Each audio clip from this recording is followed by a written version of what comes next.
போட்டு இவர் போயிடுறாரு. இதுதான் ஒவ்வொரு மனிதனும் வேற வேற தானே.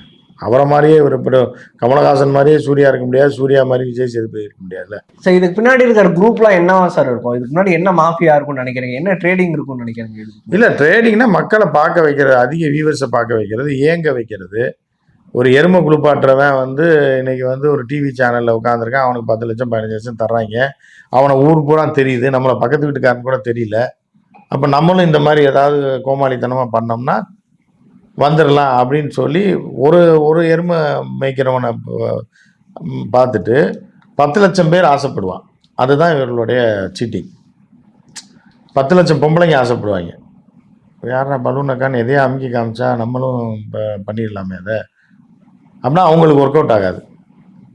அப்படி ஒரு 10 லட்சம் பேர் இந்த ஆசையை தூண்டி விட்டு உள்ளே இறக்கி விட்டுருவாங்க. அவங்க பூரா இந்த சேனல் பார்ப்பாங்க, இதில் வந்துடணும் அப்படின்னு. இதில் வருஷத்துக்கு 20 பேருக்கு தான் வாய்ப்பு கிடைக்கும்.